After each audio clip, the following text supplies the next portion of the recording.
Omicidio di San Martino di Lupari nel pomeriggio in Duomo, i funerali dell'84enne massacrata in casa, la figlia in carcere con l'accusa del delitto, la lettera del nipote: nonna, eri buona, non meritavi di morire così.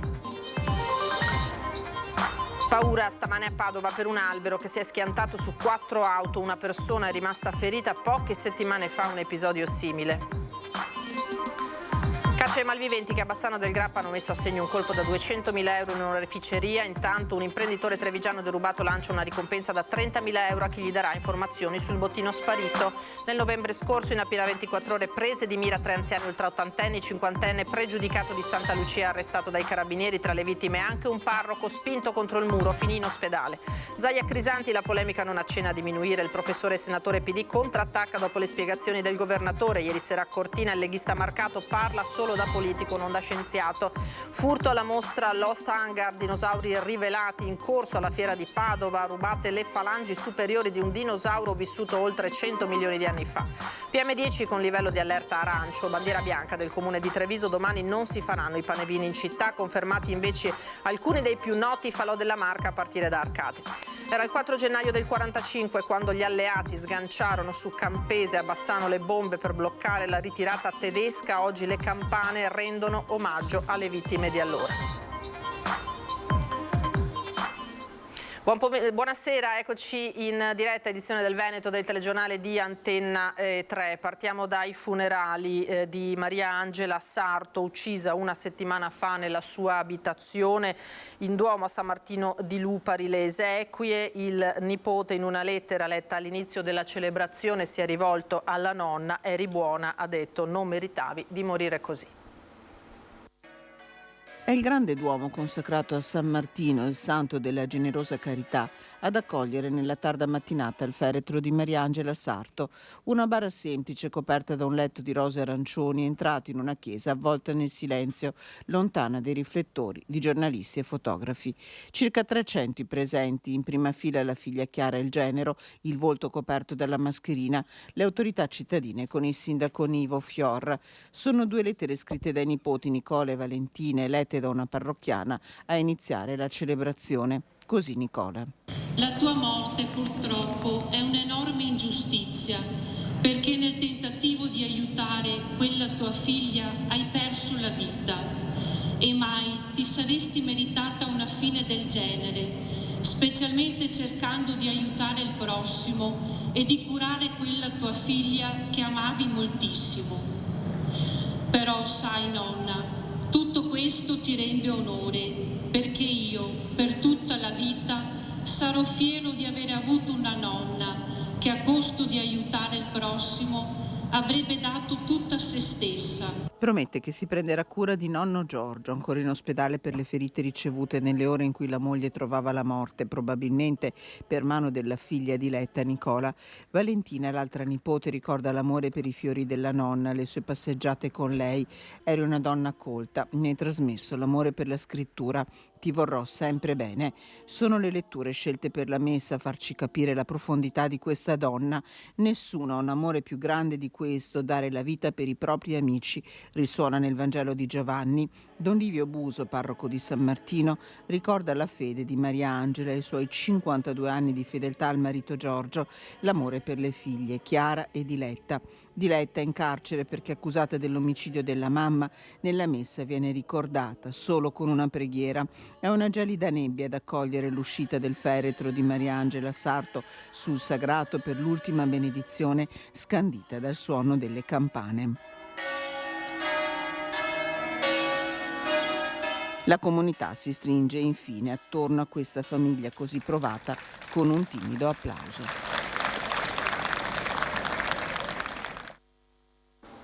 In mattinata a Padova invece momenti di paura per un albero che si è schiantato su 4 auto, una persona è rimasta ferita. Poche settimane fa, lo ricorderete, un episodio del tutto simile. 3 auto schiacciate dalla potenza di tronco e rami. Paura questa mattina a Padova, in via Ariosto, dove un grosso olmo è caduto schiantandosi sopra 3 auto in sosta, fortunatamente vuote. Una quarta vettura è rimasta coinvolta, una Mini Cooper che stava transitando al momento del crollo. Il conducente è rimasto leggermente ferito. I rami hanno rotto il vetro del cruscotto. Via Ariosto, vicino all'incrocio della Stanga, nelle ore centrali della mattina è sempre molto trafficata. I vigili del fuoco hanno lavorato per ore per tagliare e togliere i rami che hanno completamente travolto e schiacciato le auto parcheggiate. Se ci fossero state persone all'interno, l'evento poteva avere conseguenze drammatiche. Solo qualche settimana fa un episodio simile si era verificato in via Cernaia, dove un pino marittimo era caduto su alcune auto in sosta a bordo strada, ferendo alcune persone, e un'altra pianta invece si era spezzata in un giardino condominiale di via Canestrini. Questa volta a cadere è stato un olmo di 40 anni. Anche in questo caso si tratta di un albero piantato in un terreno di privati. Per questo l'assessore al verde di Padova, Antonio Bressa, rivolge un nuovo appello ai residenti che hanno grosse piante in giardini che affacciano lungo strade trafficate della città. Dobbiamo parlare con molta chiarezza rispetto a un tema che riguarda l'incolumità delle persone, perché anche oggi ci sono state delle persone coinvolte dalla caduta di un albero. Soprattutto le proprietà private che hanno degli alberi che si affacciano verso la pubblica via, è importante che queste proprietà si occupino di controllare lo stato di salute degli alberi, che purtroppo non sono immortali, quindi possono avere nel corso del tempo delle problematiche, e così come fa il Comune di Padova. Noi vogliamo aumentare il numero di alberi in città, è quello che stiamo facendo nel corso di questi anni, ma al tempo stesso abbiamo una gestione delle alberature attenta, proprio per evitare che possa succedere qualcosa alle cose, ma soprattutto alle persone. Ora a Bassano del Grappa per una rapina messa a segno in pieno centro, rubati preziosi per 200.000 euro e ora è caccia ai banditi. Oggi il negozio Esteloro è chiuso. Abbiamo provato più volte a suonare il campanello, ma non ha mai risposto nessuno. Siamo in via Jacopo da Ponte a Bassano, a 2 passi da piazza Garibaldi. Ieri sera questa gioielleria del centro è stata presa di mira da una coppia di malviventi che ha messo a segno una rapina, ferendo il titolare Ivan Gasparotto e impossessandosi di preziosi per un valore di almeno 200.000 euro. Ad agire, intorno alle 18:30, un uomo e una donna sui 50 anni con il volto parzialmente coperto dalla mascherina. I due sono entrati chiedendo di poter vedere dei gioielli. Il proprietario ha aperto la cassaforte e ha preso i rotoli con i preziosi. È a questo punto che i due rapinatori sono entrati in azione. L'uomo ha spinto con forza l'orefice facendogli sbattere la testa contro un mobile. Quindi hanno preso il bottino, dileguandosi poi per le vie del centro. Il titolare della Esteloro ha dato l'allarme e chiamato il 112. Ora è caccia ai banditi. Le indagini dei carabinieri di Bassano si stanno concentrando sulle riprese delle telecamere di videosorveglianza del comune e di alcuni privati. Non sono invece disponibili quelle del sistema interno della gioielleria assaltata. Nessuno ha assistito alla rapina, neppure i negozianti vicini si sono accorti di quanto stesse accadendo all'interno della gioielleria. Nel Trevigiano ora con l'arresto di un 50enne pregiudicato di Santa Lucia di Piave, accusato di aver preso di mira 3 anziani ultra ottantenni con rapine e aggressioni.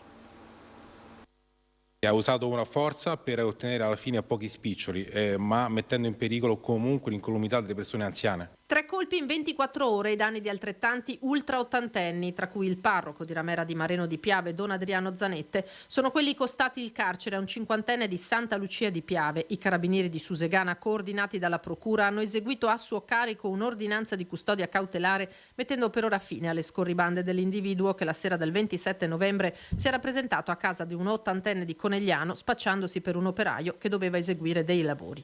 Al rifiuto della pensionata di aprirgli, aveva scavalcato il cancello, era entrato in casa, aveva trafugato un telefono. Neppure un'ora dopo si era introdotto in canonica Ramera rubando del denaro. Sorpreso dal parroco, che appena il giorno prima gli aveva fatto la carità, aveva spinto violentemente il sacerdote contro il muro facendosi consegnare altri soldi. Non contento della somma minima che aveva ottenuto, andandosene, scappando, ha preso le chiavi della macchina e ha provato anche a scappare con la macchina macchina del prelato. Era stato un passante a intervenire a sventare il furto, malgrado l'uomo lo avesse minacciato con delle forbici, mentre il parroco si era dovuto rivolgere al pronto soccorso. Per lui 6 giorni di prognosi. L'indomani a essere preso di mira era stato infine un anziano di Santa Lucia, aggredito alle spalle. Provvidenziale l'intervento di un testimone che aveva messo in fuga il malvivente. La collaborazione dei cittadini si è rivelata fondamentale dunque per chiudere l'indagine in tempi celeri. Ci hanno fornito indizi per poter indirizzare correttamente le indagini sin dai primi momenti, tant'è vero che siamo arrivati a una conclusione positiva in un breve lasso di tempo. Rapina aggravata, furto aggravato in abitazione e tentata rapina aggravata, i reati contestati al 50enne chiuso in cella non solo per i numerosi precedenti, ma soprattutto per l'elevata pericolosità sociale. L'efferatezza della violenza utilizzata per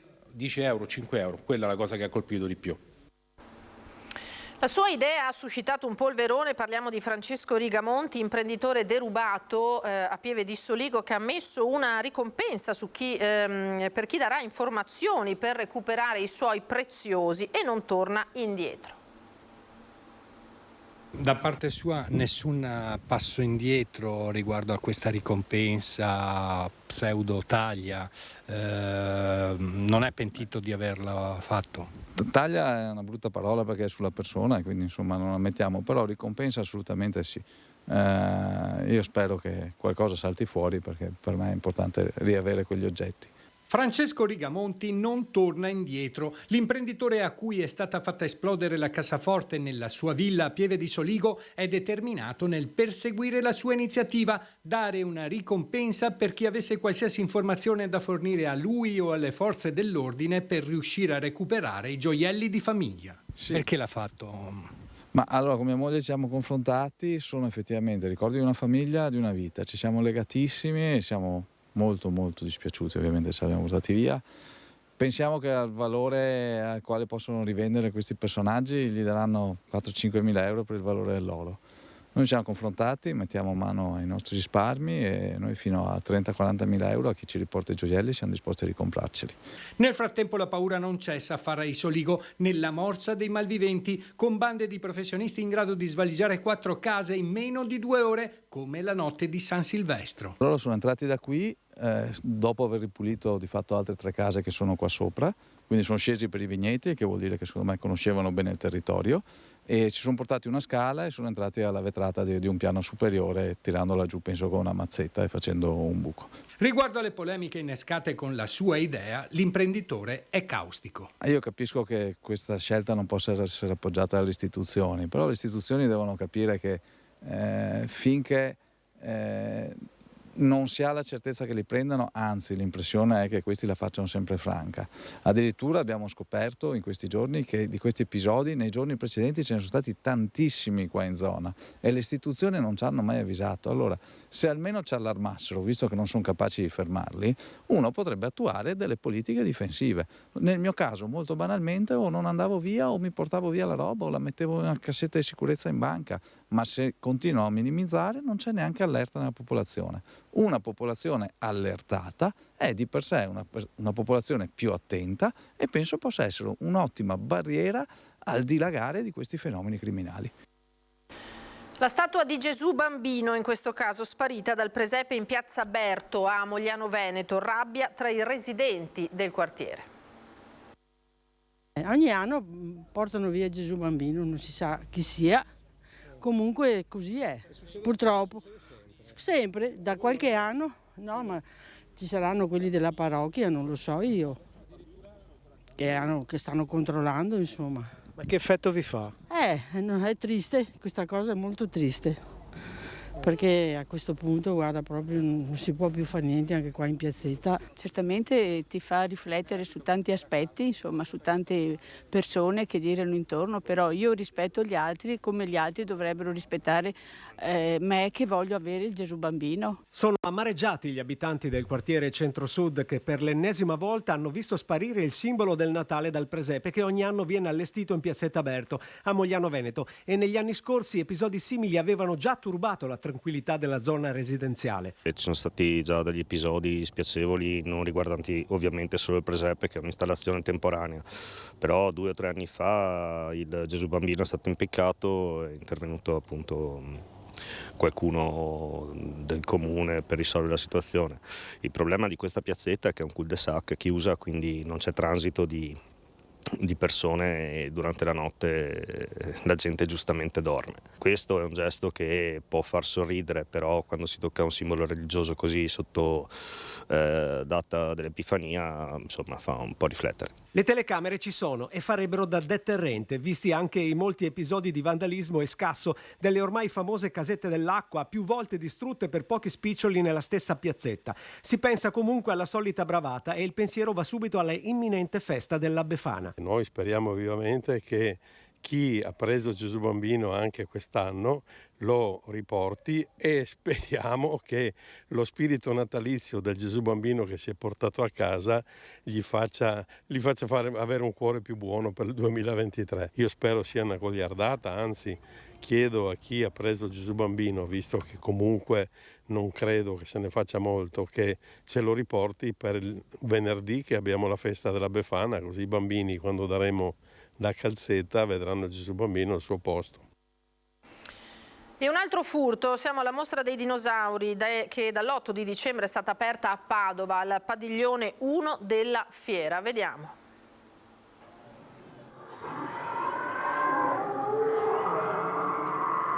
Due artigli di un pappagallo rettile vissuto 100 milioni di anni fa. Questo è il souvenir che alcuni ladri senza scrupoli si sono portati a casa dalla mostra sui dinosauri Lost Hangar, che è stata allestita nel padiglione 1 della fiera di Padova.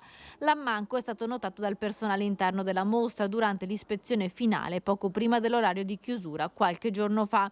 Alcune falangi delle due dita dell'arto superiore destro del fossile del dinosauro Psittacosaurus sono state sganciate dal sostegno metallico che regge lo scheletro. La vicenda risale all'apertura della mostra. Ci siamo presi un tempo di verifica per fare degli accertamenti interni e quindi poi abbiamo accertato, insomma, l'ammanco. La mostra espone oltre 500 reperti originali e si sviluppa su oltre 5.500 metri quadri. Il materiale esposto è protetto dai tendiflex e guide e steward monitorano l'area. Nonostante ciò, il furto è avvenuto in orario di apertura. Le falangi del pappagallo rettile erano piccole e facilmente occultabili. I due artigli, fanno sapere gli organizzatori della mostra, appartengono ad un reperto originale e preferiscono non specificarne il valore.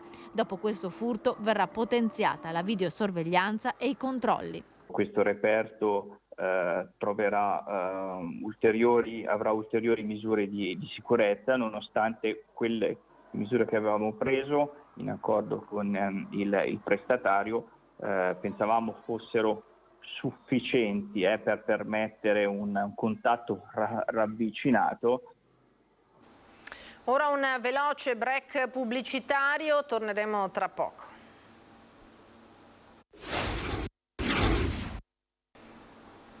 Ben ritrovati, edizione del Veneto dei telegiornali di Antenna 3. Torniamo sul caso Zaia Crisanti. La polemica sulle intercettazioni e l'uso dei tamponi rapidi non accenna a diminuire. Il professore senatore PD contrattacca dopo le spiegazioni del governatore ieri a Cortina. Le parole di Zaia non stanno né in cielo né in terra, non corrispondono ai fatti e sono smentite dalle telefonate intercettate che lui ha fatto al DG di Azienda Zero, Toniolo. La polemica è ben lungi dal chiudersi e il primo a non voler lasciare che cada è proprio lui, Andrea Crisanti. Il microbiologo e senatore PD non ci sta e replica la ricostruzione fatta dal governatore sull'uso dei tamponi rapidi antigenici per lo screening in Veneto tra la prima e seconda ondata del Covid. Governatore che ieri a Cortina si era detto dispiaciuto della vicenda, ricordando la stima professionale nei confronti di Crisanti e spiegando così una parte delle intercettazioni.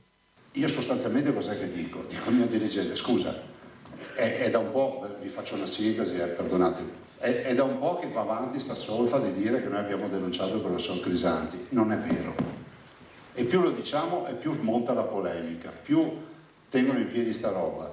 Al punto tale che il Senato accademico si interroga, giustamente dice, cioè come, se denunciano un accademico. E poi scopro che nel momento in cui, dico, visto che la tengono in piedi non ci credono, attendiamoli alla fine, no? Perché poi vanno allo schianto quelli che sostengono questo, no? Perché non è vero che li abbiamo denunciati. I miei cos'è che fanno? Senza confrontarsi, faccio dire, ma non hai sentito l'avvocato? fanno 2 righe e dicono al Senato accademico no, non è vero niente, non abbiamo... E lì puff, la polemica sparisce.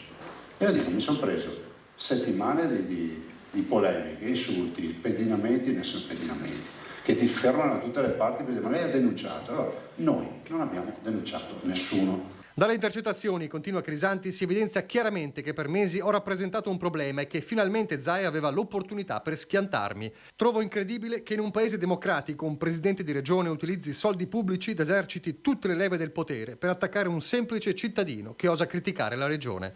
Secondo Crisanti, in un paese civile Zaia non starebbe ancora lì. L'utilizzo dei tamponi rapidi per lo screening è stato sbagliato. Il PD rincara la dose. È grave che ci sia un'interferenza così grande tra il potere politico e la scienza e che la politica voglia battere la scienza e che magari con forme che ora non si capiscono bene si voglia delegittimare una persona che svolge il proprio lavoro. Al contrattacco invece dalla Lega l'assessore regionale Roberto Marcato. Il senatore Crisanti dice parla oggi da politico che appartiene a un partito dell'opposizione in Regione Veneto e a livello nazionale. Crisanti continua la polemica per consolidare la propria fortuna politica. È facile, conclude, ragionare a oltre 2 anni di distanza elargendo consigli e reprimende. Oggi troviamo innumerevoli persone che ci dicono cosa avrebbero fatto per combattere il Covid nei giorni duri. Ma tutte le opinioni vanno contestualizzate in quel preciso periodo storico in cui Zaia si è trovato spesso da solo e con enormi responsabilità a dover decidere. Madame, al secolo Francesca Calearo, la cantante vicentina ventenne coinvolta nell'indagine della procura su false vaccinazioni anti-Covid e tra i big in gara a Sanremo, rompe il silenzio sui social, spiega di essere nata e cresciuta in una famiglia che per vari motivi ha iniziato a dubitare dei medici e della medicina tradizionale, ammette non solo di non aver fatto prontamente il vaccino del Covid ma anche di non avere altri vaccini e spiega di aver deciso, dopo aver appreso di essere indagata, di rivolgersi a un infettivologo che le ha prescritto le vaccinazioni essenziali. Prosegue e proseguirò a completare tutte quelle necessarie per me e utili per gli altri, dice. Festeggia il Capodanno esplodendo 23 colpi di pistola e centra la casa del vicino, è accaduto a Padova. Sono rientrati dopo le vacanze di Natale e si sono accorti che la loro finestra era stata forata da un colpo di pistola. A terra alcuni pezzi di vetro, il mobile in legno della cucina scheggiato. Amara sorpresa per una coppia di padovani residenti nel quartiere di Chiesa Nuova.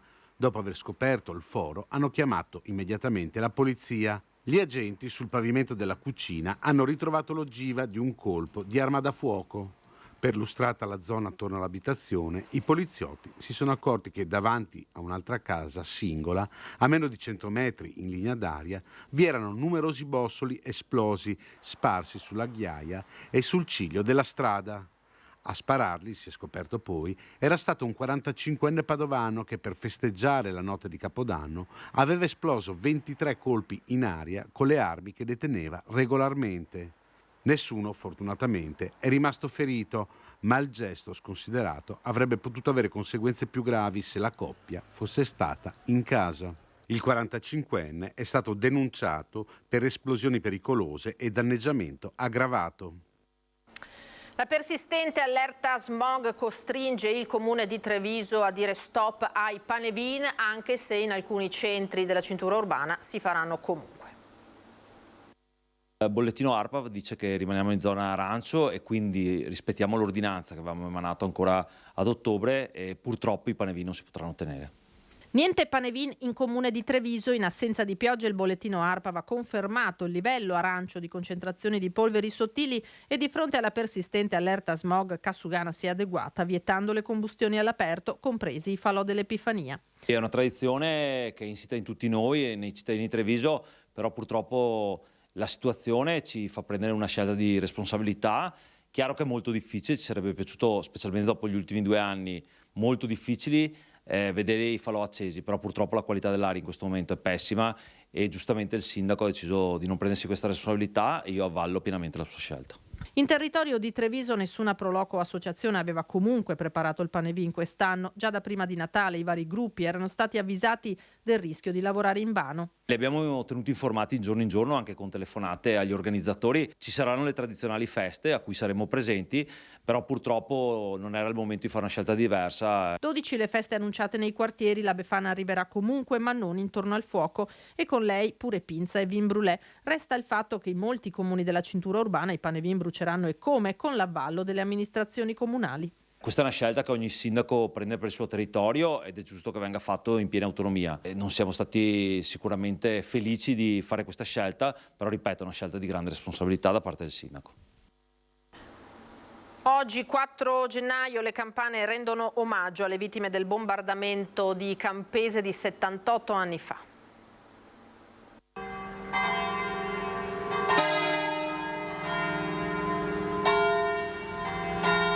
Suoniamo le campane per ricordare un avvenimento che è successo oramai alla fine della Seconda Guerra Mondiale, quindi il 4 gennaio 1945, nel quale sono state sganciate delle bombe per contrastare la ritirata dei tedeschi qui in Val Brenta. Suonare per non dimenticare. Nel bombardamento di 78 anni fa morirono 4 persone, cui il giovane campanaro Paolo Piotto ha voluto rendere omaggio con i rintocchi delle campane del campanile di Campese.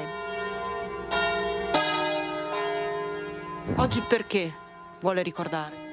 Perché è giusto ricordare la propria storia ed è giusto soprattutto da parte di noi giovani, credo, tenerla viva nei nostri cuori e nelle nostre menti. Paolo è allievo dello storico campanaro di Campese Antonio Andreatta, che con i suoi 93 anni in questo anniversario ha voluto essere presente e dare anche lui un segno di rispetto alle vittime della guerra, vittime cui è anche dedicato un monumento. Lui testimone di quel terribile 4 gennaio 1945. Era scaricare bombe, scaricare 4-5 bombe. Ci sono stati 4 morti? 4 morti, sì. Persone che lei conosceva bene? Sì. Uno è sforato da Padova. E lui qua può scampare via dalle bombe a Padova e è morto qua. Cosa significa per lei ricordare quella giornata? Mi viene sempre breve di ricordarmi.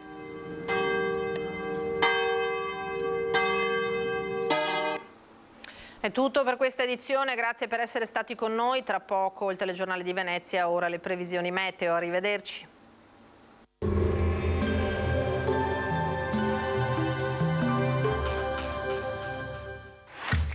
Non ammirare Vittorio Veneto, ma vieni a viverla. Scarica l'app.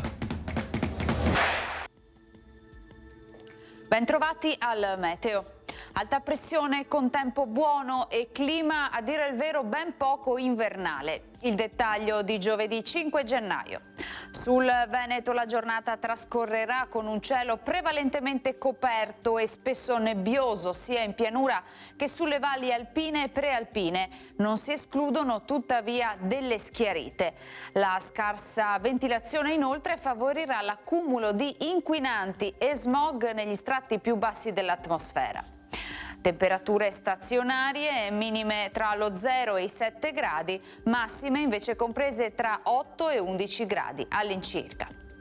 Spostiamoci ora sul Friuli Venezia Giulia, anche qui cielo in prevalenza coperto con foschie su pianura e costa. Sulla fascia orientale è possibile anche qualche piovasco, sulle zone montane maggiori parentesi soleggiate. Temperature minime tra 6 e 8 gradi, massime sugli 8-10 all'incirca. Infine diamo uno sguardo alla situazione del Trentino Alto Adige, dove sarà in genere maggiormente soleggiato con locali nubi basse e qualche velatura. Temperature minime intorno ai 5 gradi, massime sui 12 gradi all'incirca. Dal meteo di Antenna 3 per ora è tutto. Arrivederci.